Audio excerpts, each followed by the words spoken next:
ఏడుపల్లి మండలంలో జై బాపు, జై భీమ్, జై సంవిధాన్ ఈ కార్యక్రమానికి అధ్యక్షత వహిస్తున్న గౌరవ పెద్దలు ఏడుపల్లి కాంగ్రెస్ పార్టీ మండల అధ్యక్షులు కొలిసీరన్న గారికి, అదేవిధంగా నిజామాబాద్ జిల్లా ఎస్సీసీఎల్ చైర్మన్ లింగన్న గారికి, అదేవిధంగా శంకరన్న గారికి, అదేవిధంగా ఎల్లన్న గారికి, పెద్దలు రామప్ప గారికి, ముందు ఉన్న వివిధ గ్రామ అధ్యక్షులకు, మరి కాంగ్రెస్ పార్టీ కార్యకర్తలకు అందరికీ కూడా పేరు పేరున నేను ప్రత్యేక ధన్యవాదాలు తెలియజేస్తూ, అదేవిధంగా youth Congress general secretary Sanjay గారికి కూడా ప్రత్యేక ధన్యవాదాలు తెలియజేస్తున్నాను. ఈ కార్యక్రమానికి ఈ ఏడుపల్లి మండలానికి ఇన్ఛార్జి నాకు కల్పించేందుకు ప్రత్యేక మన గౌరవ పెద్దలు కాబోయే మంత్రివర్యులు సూర్యరెడ్డి సార్ గారికి కూడా నా తరఫున ధన్యవాదాలు తెలియజేస్తూ, నేను ఈ కార్యక్రమానికి ఇన్ఛార్జ్గా కాంగ్రెస్ పార్టీ సూర్యరెడ్డి సార్ నేను ఈ జన్మధన్యంగా నేను భావిస్తున్నాను.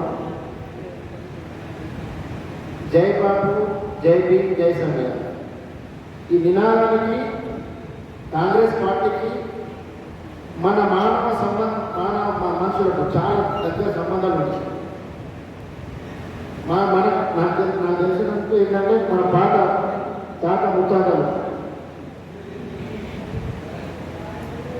స్వతంత్రం రాకన ముందు అసలు స్వతంత్రం కోసం ఏ పార్టీ పోరాడింది, ఎవరు పోరాడింది, ఎవరు పోరాడితే మన భారతదేశానికి స్వతంత్రం వచ్చింది. స్వతంత్రం వచ్చిన తర్వాత ఈ భారతదేశంలో మానవ జాతి సంబంధాలు ఏ విధంగా ఉండాలి, మనుషులు రేపు ముందు ఈ దేశం ఎంత బాగుపడాలి అని చెప్పేసి ప్రపంచంలోనే ఏ రాజ్యాంగం రాయని విధంగా మన భారతదేశం రాజ్యాంగం రాసిన రూపకర్త డాక్టర్ బాబాసాహెబ్ అంబేద్కర్. దీనికి ఇంటి మహానుభావులకు అప్పుడు కాంగ్రెస్ పార్టీ అధ్యక్షుడిగా జాతిపిత మహాత్మా గాంధీ ఆయన అధ్యక్షత వహించిన తర్వాత మనకు ఆంగ్లేయుల చేతుల నుండి మనం భారతదేశ స్వతంత్రాన్ని ఏ విధంగా పొందాలి, శాంతియుతంగా అహింస మార్గంలో మనం చేపట్టాలని చెప్పేసి ఆయన సహాయ నిరాకరణ ఉద్యమాన్ని 1924 నుండి ఏదైతే ఆంగ్లేయులకు మనం భారతదేశం ఇక్కడ ఉన్న ప్రజలు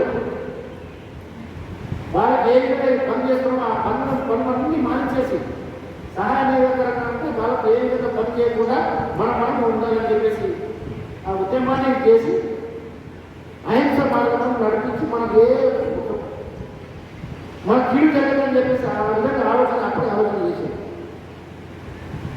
అయితే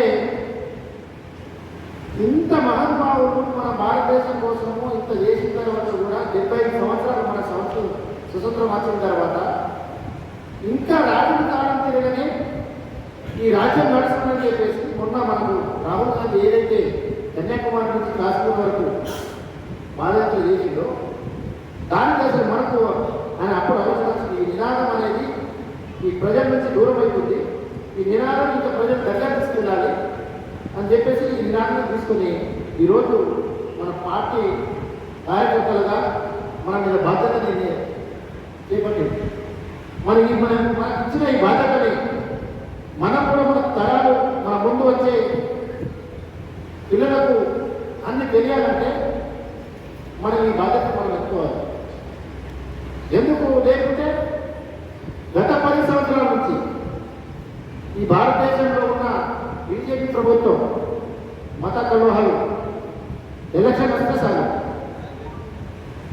మతం కులం అదే పాట ఈ మూడోసారి ఆయన 400 సీట్లు వస్తే ఈ రాజ్యాంగంలో ఉండకపోతుంటే మనకి ఈ విధంగా చేయకపోతుంది.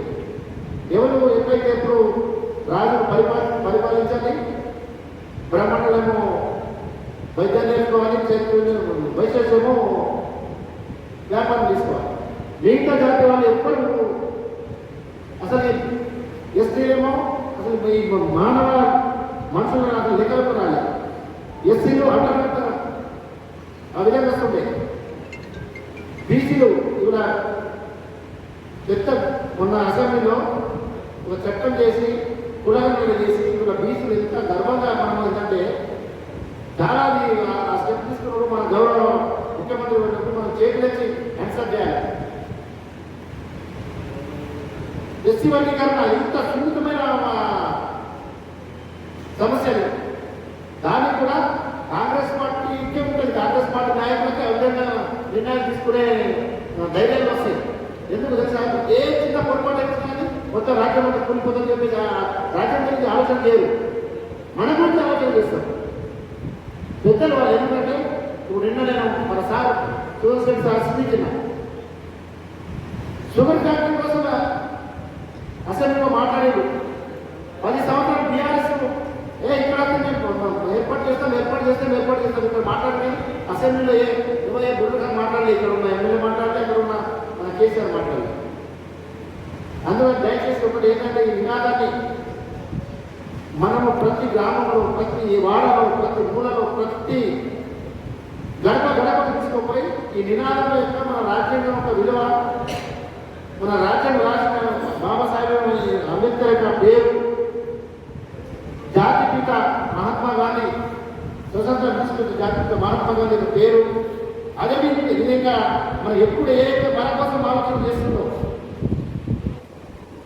ఇప్పుడు నేను నిజంగా నిజామాబాద్ జిల్లాలో ఇలా మీ ప్రాంతంలో ఉన్నటువంటి సౌకర్యం ఏ కాన్స్టిట్యూన్సీలో లేదు, ఏ రాష్ట్రంలో ఉన్న ఏ కాన్స్టిట్యూన్సీలో కూడా లేదు.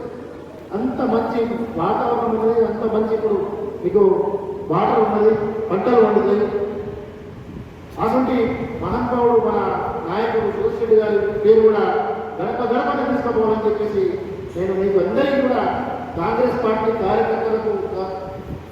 కార్యకర్తగా మీరు తీసుకెళ్తారని, అదేవిధంగా మీ మండలంలో పులిసినప్పుడు చాలా అసలు ఏ పని చెప్పినా కానీ ఆ పని పూర్తిగా ఫలితం వచ్చేటట్టు ఆయన కష్టం ప్రయత్నం చేశాడు. మంచి ఉల్లాడు నా పాత పరిచయం. నేను ఎంపీ ఉన్నప్పుడు వాళ్ళ అత్త కూడా వాళ్ళ మిసెస్ మా అత్త ఎంపీ ఉంటే మీరందరూ కూడా మనం ఏ సార్ పేరు తీసుకొచ్చి ఏర్పడి మండలంలోనే మీ కాన్ఫరెన్స్లోనే మనం మంచి రూట్ మ్యాప్ చేసుకొని ఆ రూట్ మ్యాప్ చేసేటప్పుడు కూడా శ్రీరామ ప్లీజ్ ఒకటి ఏంటంటే గ్రామ అధ్యక్షులకు మీరు చెప్పి ఆ రోజు మనం ఏదైతే పాదయాత్ర చేస్తామో